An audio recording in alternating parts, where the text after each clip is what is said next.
Halo, willkommen, selamat datang di channel Dini and Juju. Halo semuanya. Apa kabar? Ketemu lagi dengan Dini and Juju. Aku pikirnya ketemu lagi dengan Citayam Fashion Week gitu, ternyata tetap balik ya, Dini and Juju. Juju and Dini. Gimana kabar semuanya? Mudah-mudahan sehat teman-teman semuanya. Iya. Jadi nyambung kayak di bener. pertemuan sebelumnya kita bahas Citayam Fashion Week dan ternyata sekarang udah dibubarkan. Sayang banget ya. Iya, lebih tepatnya kalau aku baca berita itu polisi udah melarang adanya catwalkan itu, Baju. Adanya catwalkan di zebra cross itu. Bener. Karena itu tempat buat orang nyebrang. Juga bikin macet, ternyata di situ sumbernya gitu. Makanya kenapa nggak boleh lagi. Iya, gitu. itu versinya Pak Polisi. Betul. Bukan versi sih, tapi ya memang faktanya memang seperti itu di beritanya kan. Iya gitu. Tapi menurut aku Citayam Fashion Week-nya kayak apa ya, Baju, gairahnya kayak orang-orangnya untuk hype-nya itu masih ada menurut aku. Masih ada dan masih ramai sebenarnya, nggak sepi-sepi banget. Dan tukang roti Mariam dan segala macam masih jualan di sana gitu. Jangan lupa diminum kopinya, Din. Yes, please. Ini bedanya kita ya, Dini tuh kopinya full of creamy, full of cream. Ya, aku full of apa? Black. Baju mah black coffee kalau aku. Iya, sometimes black, sometimes cream. Oke. Kalau udah minum kopi itu semangat banget jadinya. Terus sampai yang jual kopi masih ada di sana. Sama roti Mariam. Saya yang jual apa, cilok ya, Baju? Iya, cilok, cireng, cimol. Semua aci. Ya, itu juga masih di sana. Terus sayangnya kemarin tuh sempat terjadi perseteruan gara-gara Mbak Im Wong mendaftarkan haki untuk nama Citayam Fashion Week gitu. Betul sekali. Itu sebenarnya tujuannya baik, Mbak Im Wong itu ya, tujuannya baik, mau memberi wadah kepada teman-teman yang kreatif ini supaya ada tempatnya gitu. Betul. Ada badan yang melindungi mereka gitu. Iya, niatnya itu seperti itu, baik gitu. Baik banget malah menurut aku. Dan nggak cuma memberi wadah untuk mereka yang mau berlenggak-lenggok di tapi juga zebra cross itu. Iya, tapi juga mau menyekolahkan ngasih beasiswa. Betul, kayak gitu mereka kan, yang putus sekolah gitu. Terus yang jadi masalah adalah ketika nama itu didaftarkan di haki, otomatis ada yang memiliki gitu kan. Iya, ada badan yang secara sah memiliki mereka secara hukum. Dan itu Mbak Im Wong ya. Betul. Mbak Im Wong. Nah, PT-nya milik Mbak Im Wong gitu. Kalau untuk orang luar yang ingin juga ke sana dan menggunakan nama Citayam Fashion Week itu bakalan harus bayar hak cipta dong, royalti dong. Ujung-ujungnya gitu. Cuan. Betul. Cuan lagi ya. Itu sih yang disorotin banyak orang, kenapa disayangkan gitu loh si Mbak Im Wong ini melakukan pendaftaran ke haki gitu. Terus selain itu juga di versinya Prof Renald, Baju, jangan apa-apa semua itu dikapitalisasi. Iya, gitu. Bener. Ada juga milik komunitas, jangan bukan milik kapital gitu. Betul. Karena Harajuku yang di Jepang itu nggak ada haki-hakinya, maksudnya nggak ada badan secara hukum yang sah memiliki si Harajuku ini. Makanya everyone in the world, in the whole wide world itu bisa gitu makai nama Harajuku untuk apapun itu gitu. Iya, kenapa kita nggak ikut hal yang semacam itu ya, maksudnya nggak perlu dipatenkan. Iya, nggak perlu dipatenkan, ngapain juga sih gitu. Udahlah, milik bersama aja. Betul. Kayak menurut aku juga dari sisi si anak-anak SCBD ini, Baju, si Dirman Citayam Bojonggede dan Depok ini itu tuh kami hanya ingin orang-orang itu tahu kalau kami ada, misalnya kayak fashion atau baju atau outfit. Semua outfit yang kami pakai itu juga kami ingin dunia tahu itu gitu ya. Iya, ingin share. Betul, nggak perlu itu tuh diganti channel, nggak perlu itu diganti tas kremas, nggak perlu itu tuh diganti semuanya Ya, yang kalau mahal-mahal, yang kalau emang luxury brand itu. kalau gitu. emang kaos 10.000 udah cakep, ya nggak apa-apa dong diperagakan di situ.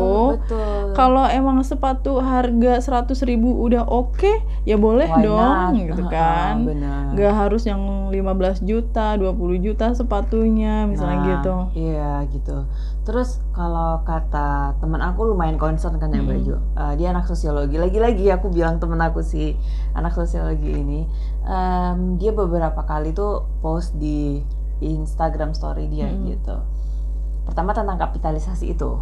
Yang terakhir tentang kalimat yang aku suka dan nempel banget di kepala aku. Mereka itu bukan kaum marginal tapi dimarginalkan gitu loh.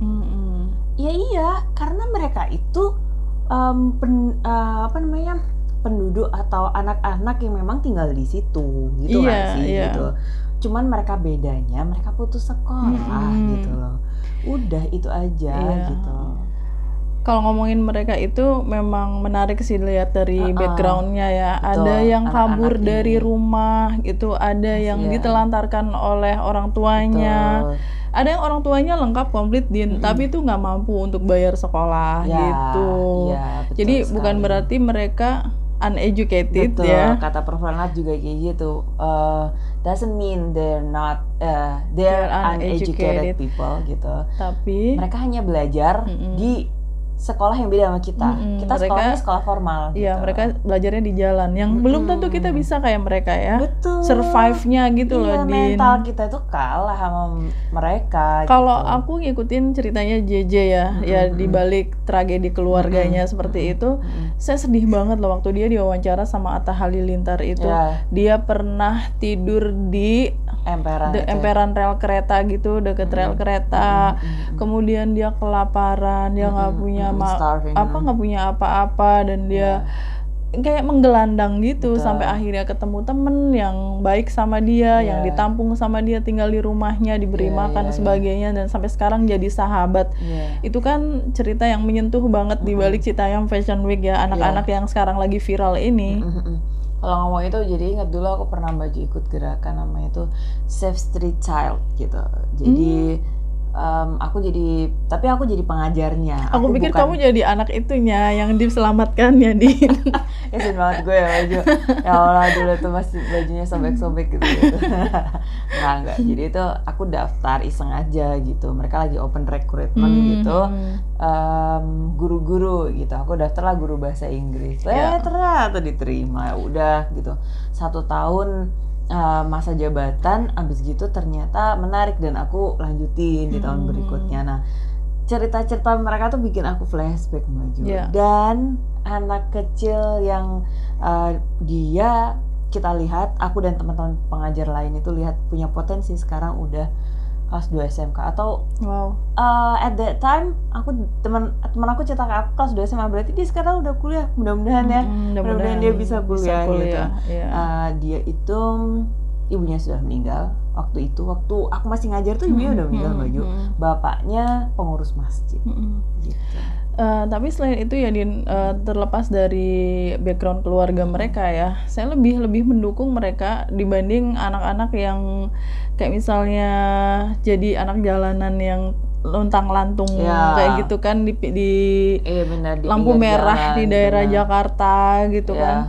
Mereka hebat, bisa memadu-madankan baju itu, kemudian berlenggak-lenggok, bikin konten yang menarik sampai akhirnya TikToknya rame gitu. Itu nggak gampang, kreatif banget. Itu pekerjaan yang smart. Bener, mereka kayak memanfaatkan apa yang mereka punya gitu ya Baju, apa yang di sekeliling mereka bisa pakai atau mereka bisa afford itu, bisa apa ya Baju, afford itu mengusahakan betul, mengusahakan untuk memiliki itu. Nah, itu tuh dengan keadaan yang sulit ya Baju, bahkan makan aja susah, itu tuh keren menurut aku. Ya nggak sih gitu kan. Dan dengan PD-nya mereka ngasih tahu harga outfitnya gitu. Pas jam tangannya 20.000. Nah, dan mereka tuh kayak no hesitant tuh. Iya, nggak ada keraguan. Nah, Dari tadi kepala aku pede tuh aja pokoknya. Iya, Kamu otaknya Inggris banget soalnya. Enggak baju, astagfirullahaladzim. Antara Inggris sama Jerman nyampur terus akhirnya bahasa Indonesianya lupa. Enggak, kadang-kadang bahasa Jawa yang keluar, bahasa Indonesianya lupa aku tuh. Tergantung di otaknya lagi ada apa, saking banyaknya. Iya, jadi kayak lihat kepedean mereka dan polosnya mereka, lugunya mereka tuh aku beneran keinget zaman dulu gitu. Aku tuh serius ya, pengen banget gitu loh, kecipratan sedikit pedenya mereka gitu loh, biar aku tuh nggak terlalu pemalu, nggak terlalu insecure. Ya ampun, kurang bersyukur apa kayak gitu loh. Bener.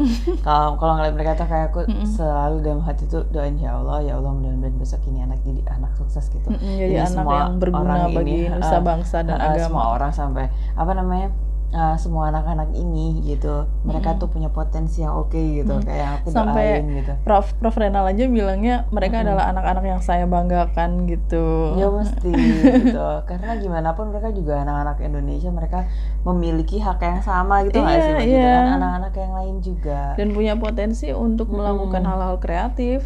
Iya gitu, jadi seperti yang udah pernah kita mention, mereka tuh cuman butuh ruang gitu loh untuk mengekspresikan diri gitu, ruang dan publik ya. Betul, dan pemerintah itu mewadahi itu, bukan malah memanfaatkan itu. Malah dibubarkan sekarang.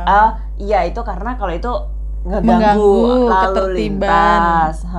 Kalau menurut aku ya Mbak, hype-nya, karena hype-nya masih ada. Itu masih ada gitu loh gitu. Jadi kayak cuman tempatnya aja mudah-mudahan yang pindah gitu kan, karena udah nggak boleh di trotoar di zebra cross itu. Kayaknya kamu salah satu yang kecewa karena gara-gara nggak bisa berlenggak-lenggok di sana deh, iya nggak? Belum nyampe sana udah nggak ada, gimana dong? Ya doain aja semoga di daerah Surabaya ada. Udah. Surabaya udah ada di ya. Tunjungan. Iya. Ya ampun, kenapa nggak kita kesana aja? Iya, ada kalau di Surabaya di Tunjungan, dan beberapa kota lain itu juga ada. Iya, sudah mulai ada. Jadi mereka tuh keren, mereka yang menginisiasi gerakan street fashion ini gitu nggak sih? Jadi semuanya itu pada ikutan. Kalau Citayam Fashion Week itu masih ada sampai sekarang, maksudnya masih kayak kemarin-kemarin itu ramenya. Dan kamu adalah misalnya warga SCBD, kamu ngapain, Din? Mau jualan es teh. Nggak jualan es kopi. Oh iya. Ya kan kamu hobinya minum es kopi. Iya, benar, hobinya minum es kopi. Tapi kan kalau es kopi tuh ya sebenarnya gampang sih, sama-sama gampang, cuman lebih sangat amat gampang es teh. Kalau es teh tuh bisa, ini aku lihat dari penjual es teh yang Baju, itu tuh dibuat di kayak mug besar gitu, mug yang besar itu. Tinggal tuang-tuang aja kan, dikasih es batu. Bener, tinggal tuang-tuang diadukin gula. Kalau misalnya ntar ada yang mau tawar kan tinggal es batu aja. Nggak mau repot kamu ya, Din ya. Iya. Siapa tahu mau jualan bebek bumbu hitam Madura gitu di sana, masaknya di sana. Oh kan God. Ribet banget ya. Banget, ribet abis. Kalau Mbak Juju, what do you wanna do? Aku jualan pentol aja deh. Oh ya udah, kita sebelahan kalau gitu. Ntar habis pentolnya kepedesan. Udah kepedesan, minum es kopi, es teh. Es kopi atau es teh di aku. Otaknya ya. Otak bisnis. Cuan. Tapi ini kata Mbak Juju tadi, Mbak Juju lihat ada vlogger makanan-makanan itu ya? Iya, banyak. Yang mampir ke sana. Ada yang koki gitu, saya kan ngikutin masakannya dia di YouTube. Terus dia datang ke sana dengan pakaian koki ya, dengan topi koki dan bawa keranjang sayuran gitu. Tapi sepatunya keren, Din. Celananya juga keren. Iya, kayak boots tapi warna coklat gitu. Terus dia tuh berlenggak-lenggok di situ, apa namanya? Zebra cross-nya itu, dan gayanya keren banget. Terus banyak penggemarnya dia yang ini bapak ini ya gitu-gitu, pada ngobrol, aku ngikuti resep-resepnya ya gitu. Coba kalau ke sana nggak bakal ada yang tahu, oh itu Cece Romet Kitchen. Bukan. Terus kalau aku taunya Cinta Laura kesana Baju. Beberapa artis juga udah kesana kan, kita juga udah mention di video sebelumnya. Tapi yang beda, Cinta nih ngajakin anak-anak yang nongkrong di sana untuk pada mengutin sampah gitu, mengutin sampah bareng, ngumpulin sampah gitu di kantong besar gitu, terus dibuang, dikumpulin di satu tempat gitu sih. Jadi bagus itu, bersih-bersih ya. Keren kalau Cinta. Yang lainnya juga keren, tapi maksud aku apa ya? Menurut aku Baju ya oke aja gitu.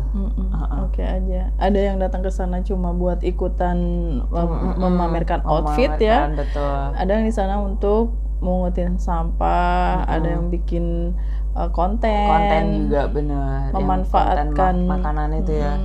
Jadi di sana ada jualan. Iya, dia jualan apa dicoba-cobain yang ada di SCBD di Citayam Fashion Week-nya itu. Iya benar. Di situ ada apa maju bebek tadi itu ya? Bebek hitam Madura. Sama roti Mariam. Itu dua-duanya aku suka. Paling nggak aku suka sih, semuanya aku mau. Ya kan, act like a princess, eat like a predator. Gayanya aja kayak princess, pas makan udah kayak monster ya. Udah kayak monster semuanya. Semua aja dimakan. Iya gitu. Itu sih gue kali ya. Tapi aku nggak act like princess, act like barbar gue. Aku sometimes when needed gitu. Act like a princess, but not. Sometimes I'm a lady, fashioned lady, Fashion lady. Yang pintar bahasa Inggris tuh Dini. Tuh kan, nggak baju tuh emang kayak act like she couldn't speak English well gitu, padahal mah ya. Padahal mah iya nggak bisa. Padahal mah iya bisa. Nah Maju, aku dengar si Bonge, Kurma, JJ itu udah punya manajer. Aku juga denger gitu, udah punya manajer.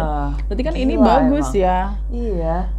Berarti, ada yang bisa mencarikan, kalau misalnya di acara ini udah nggak begitu rame lagi, mereka ada yang bisa mencarikan pekerjaan lain gitu. Karena fungsinya manajer kan biasanya menggol-golkan proyek ya. Iya, atau misalnya endorsement apa, iklan apa macam, gitu. Betul. Nah, berarti di sini personal branding mereka tuh udah dapet ya Mbak Jo? Dapet gitu. Banget.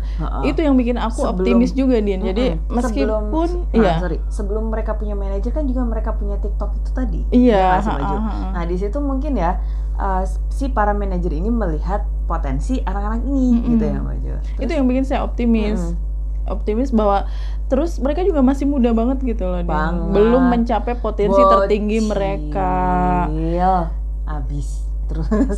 Dan mereka sudah dapat personal branding dari acara ini. Misalnya saya seorang produser apa gitu kan. Saya mau Bonge yang Citayam itu yang main gitu kan. Bahkan, atau si Kurma atau si siapa? JJ gitu ya. Bahkan ada yang ini di video klipnya Sule, siapa Mbak Jo? JJ dan siapa aku lupa. Roy kali ya. Ada pacarnya itu. Mungkin. Jadi itu yang aku ingat JJ, kalau aku nggak salah ya, entar teman-teman koreksi. Itu tuh di video klip terbarunya Sule, baru banget sore tadi. Gitu aku baca. Terus abis gitu Maju tadi bilang apa? Personal branding. Iya, personal branding manager. Dan juga mereka itu Mbak Ju tadi bilang produser, misalnya Mbak Ju produser sih. Terus iya, misalnya saya produser gitu kan. Terus saya mau si JJ sama pacarnya si Roy itu yang main di sini misalnya gitu. Karena menjual nama Citayam Fashion Week-nya mereka itu. Mereka belum ada di sinetron, belum ada di TV ya, belum ada di layar gitu. Mereka udah banyak penggemarnya gitu loh Din. Kalau misalnya mereka dibuatkan karya lain lagi, bakalan diwadahi gitu, naik lagi, dikasih kesempatan gitu, naik lagi. Iya. Bener banget. Nah, selain itu juga yang udah kita bahas ya Mbak Jo, kan selain nama-nama yang udah terkenal, nama anak-anak yang viral, itu kan juga ada banyak anak-anak lain juga gitu nggak sih Mbak Jo? Yang mereka juga punya misalnya TikTok, yang mereka juga berlenggak-lenggok di Citayam Fashion Week itu gitu. Dan mereka yang belum viral ini bisa diwadahi dengan yang kemarin kita bahas, misalnya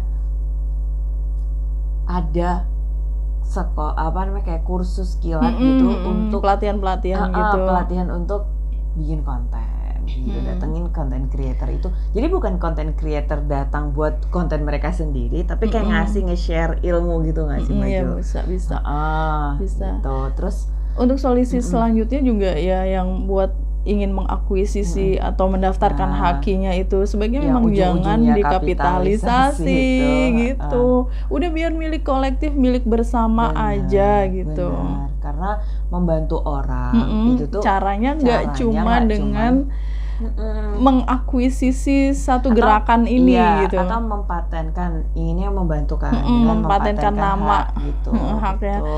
Bisa dengan cara yang lain, masih banyak cara untuk membantu anak-anak ini untuk lebih maju lagi gitu. Betul sekali. Terus yang Mbak Juju optimis tadi ya, balik lagi ke sana dan mereka punya manajer gitu. Aku sih selalu kalau misalnya lihat mereka tuh berdoanya dalam hati, karena aku tahu mereka juga punya potensi gitu Mbak Juju. Mudah-mudahan mereka ketemu dengan orang yang baik tepat, gitu, orang yang tepat, manajer yang tepat gitu. Karena bukan kan cuma mengeksploitasi aja, apalagi mereka kurang pendidikannya ya. Nah, dan mereka lugu banget makanya. Jadi mudah-mudahan mereka ketemu orang yang baik gitu loh. Kalaupun misalnya enggak, mudah-mudahan itu bisa jadi pelajaran dan ntar mereka cepat move on-nya gitu. Oh jadi ini enggak, oh ya udah gitu.